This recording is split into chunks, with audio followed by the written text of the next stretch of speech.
Muito boa tarde para você, está no ar o Tarobá Esporte. Hoje, segunda-feira, sempre é muito bom ter a sua companhia. Vem conosco porque a semana só está começando e hoje, claro, a gente vai destacar ali o início da Série D do Campeonato Brasileiro, a estreia do Cascavel ontem, com a vitória sobre o Santa Catarina por 1-0 no Estádio Olímpico. Mas antes disso, ontem o que eu aproveitei? Domingo de Páscoa, peguei meus dois meninos e fomos acompanhar então o jogo do Cascavel lá no Estádio Olímpico. E por lá eu encontrei essa figurinha aqui, o Enzo, de 9 anos. Ele joga ali no Talentos de Jesus, na base do Cascavel. Foi correndo me encontrar e falou, ó, eu saio da escola, que ele estuda ali no Colégio Hermes, na Escola Hermes Vezaro, pertinho do Estádio Olímpico.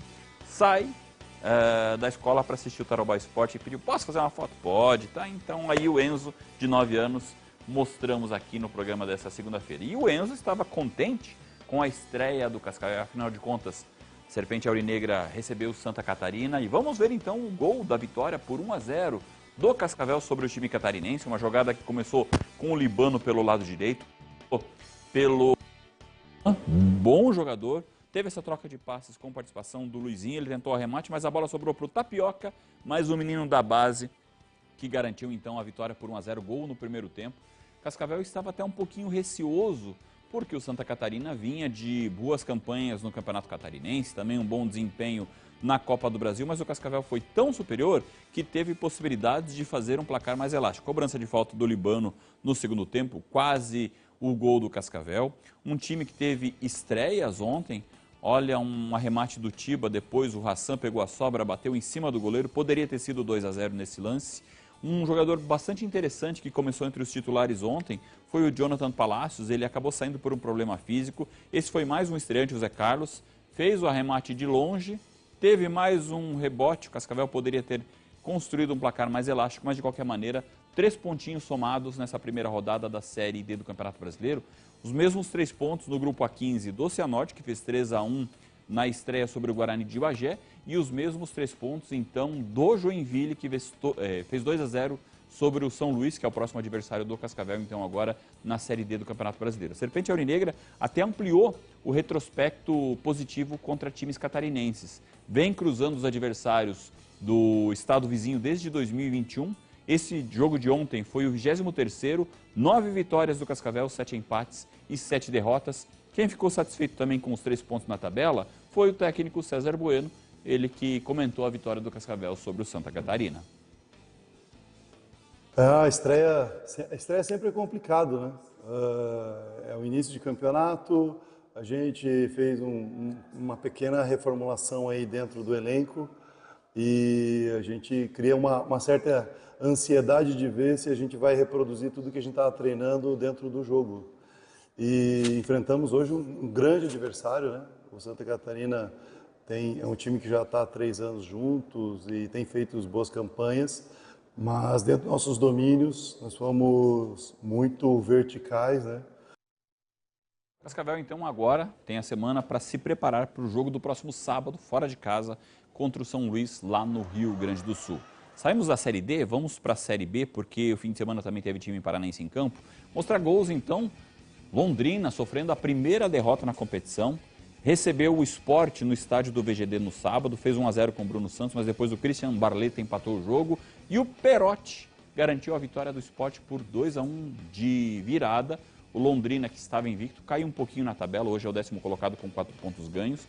E falando em times paranaenses, ontem o Operário de Ponta Grossa fez um confronto direto contra o Avaí lá em Santa Catarina, empate em 0-0. Os dois times são líderes com 7 pontos, primeiro o Avaí, o Operário é o 2º colocado, mas hoje tem o jogo do Goiás, fechando então essa rodada, essa terceira rodada. O Goiás, dependendo do número de gols que fizer contra o Criciúma, ele pode assumir a liderança da Série B do Campeonato Brasileiro. Amanhã a gente conta mais sobre essa partida também. E agora vamos para a Série A, porque teve a 10ª rodada do Brasileirão disputada no fim de semana e olha, ninguém segura o Palmeiras. Ontem venceu o Bahia e ampliou essa vantagem na liderança, 5 pontos de vantagem para São Paulo e Fluminense, que são os vice-líderes.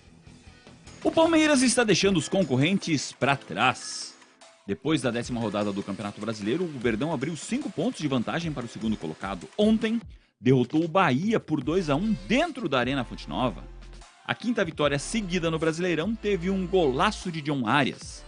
Ele tabelou com o Flaco Lopes e bateu cruzado, um primor de chute, 1-0 Verdão. O Bahia empatou no segundo tempo, levantamento na área, e David Duarte cabeceou com estilo, 1-1. Só que depois do escanteio, Santiago Mingo fez contra, e esse gol garantiu a vitória do Palmeiras por 2-1 e a liderança isolada com 25 pontos. O Bahia caiu para o quinto lugar com 17. O tricolor de aço perdeu a posição para o Flamengo, que se recuperou. Depois dos 3-0 sofridos para o Bragantino, o rubro-negro descontou no Santos. Vitória por 3-1 no Maracanã. E foi uma vitória de virada. O Peixe marcou primeiro com um golaço de Lautaro Dias. Ele foi lançado, ganhou do zagueiro e concluiu no ângulo, 1-0 Santos. O Flamengo teria empatado o jogo com Léo Ortiz, mas seguiu insistindo. E o empate veio com Pedro, cabeçada no ângulo depois do cruzamento de Carrascal, 1-1. Logo depois, Arrascaeta sofreu pênalti de Barreal. Jorginho bateu no canto e virou o placar, 2-1 Flamengo. E Lucas Paquetá fechou a conta. Ele recebeu na meia-lua e concluiu no ângulo, 3-1 placar final. A vitória deixou o Flamengo no quarto lugar com 17 pontos.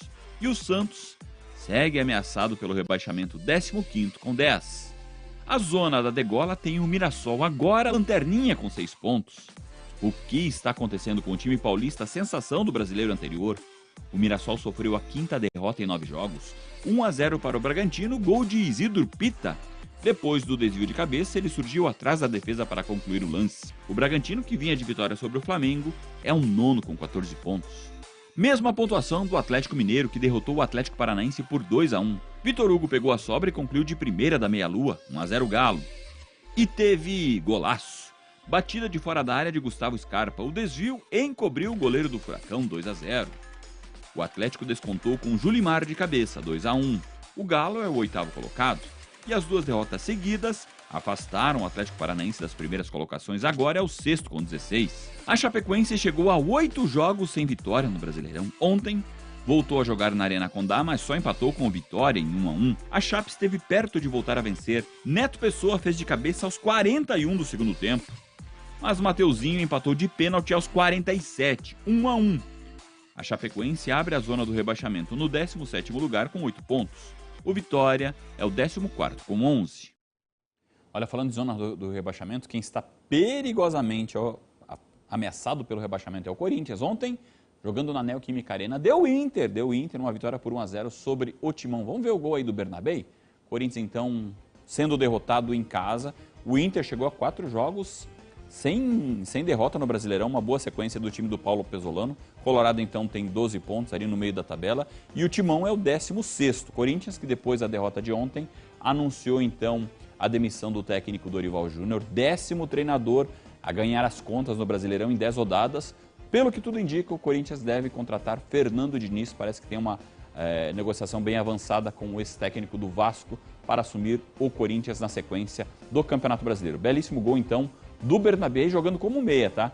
E o outro gaúcho que jogou ontem foi o Grêmio, que recebeu o Remo na Arena Grêmio, mas não saiu do empate sem gols, 0-0. Olha que gol perdido do Remo. Boa atuação do Everton, que defendeu esse pênalti, um pênalti batido pelo Aleph Manga. O pessoal, o futebol paranaense, conhece muito bem, jogou no Cascavel, jogou no CCR, jogou no Curitiba. Inclusive pelo Futebol Clube Cascavel, marcou um golzinho de pênalti em 2018 contra o Londrina. Então ontem deixou escapar a chance de uma vitória do Remo sobre o Grêmio lá em Porto Alegre.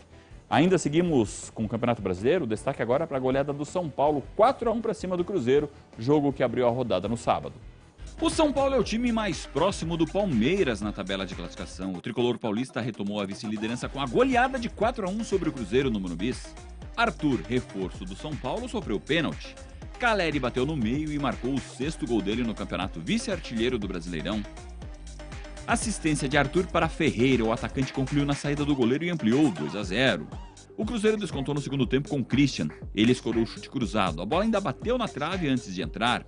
O São Paulo chegou ao terceiro gol com Ferreira, o segundo dele na partida. Depois que a bola explodiu no travessão, o atacante pegou a sobra e marcou 3-1. O jogo foi todo de Ferreira. Para encerrar a apresentação de gala, um golaço. Ele passou como quis pelo marcador, invadiu a área e concluiu no canto. 4-1, terceiro dele no jogo. Que situação do Cruzeiro, vice-lanterna com 7 pontos. A rodada teve o clássico carioca entre Vasco e Botafogo no São Januário. E o Fogão quebrou a invencibilidade de Renato Gaúcho no comando do Cruz Maltino. Vitória por 2-1 de virada. Puma Rodrigues bateu cruzado e David fez 1-0 para o Vasco. O Fogão empatou com uma cabeçada estilosa de Vidalba, 1-1. A virada do Botafogo ocorreu com esse golaço de Matheus Martins, chutaço da entrada da área, 2-1. Fogão e Vasco têm 12 pontos e estão no meio da tabela. O outro carioca também jogou no sábado. O Fluminense empatou com o Curitiba em 1-1 no Couto Pereira. O Flu teve um gol anulado. E foi o Coxa que marcou primeiro com Thiago Kozer, concluindo o cruzamento de primeira. Mas John Kennedy empatou de cabeça. 1-1 na tabela, o Flu caiu para o terceiro lugar com 20 pontos, mesma pontuação do São Paulo. E o Coxa, pontinho no empate em 3-3 com a equipe do Umuarama.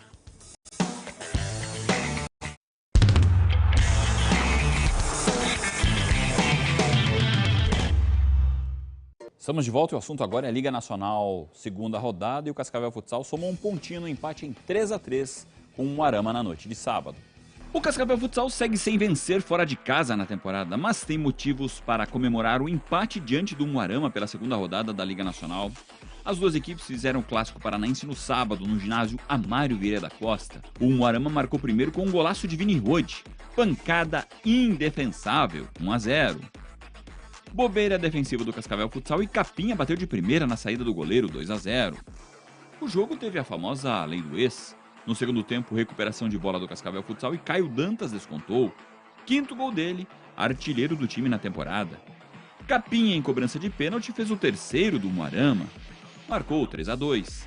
E logo depois, ele marcou o gol de empate. Como um pivô autêntico, recebeu de costas para o gol, final. Os dois times têm 2 pontos.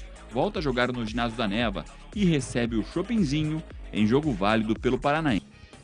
O Pato Futsal é o melhor time paranaense na Liga Nacional. No sábado, recebeu o São José de São Paulo na Arena Cláudio Petrikowski e venceu por 3-0. Com isso, divide a liderança da Liga com o Joinville, ambos com 6 pontos. Contra-ataque do Pato e Mendes deu um carrinho na bola para marcar, 1-0. Segundo tempo, dá só uma olhada na ajeitada de Brian para Duduzinho, 2-0 Pato. No fim da partida, Mendes arriscou de longe para o gol vazio e fechou a conta, 3-0. Patino recebeu livre e completou para o gol, 1-0. Jogada ensaiada do Joinville e Guilherme Reco, 4-0. Troca de passes e Luizinho fez o quinto. O Campo Mourão chegou ao segundo empate na Liga Nacional, empatou em 1-1 com o Praia Clube em casa. Tom marcou para os paranaenses. E Bazinho, ex-Cascavel Futsal, deixou tudo. Colocamos um ponto final no Tarobá Esporte dessa segunda-feira. Muito obrigado pela sua companhia. Ótima tarde para você. Vem aí o programa Tempo Quente.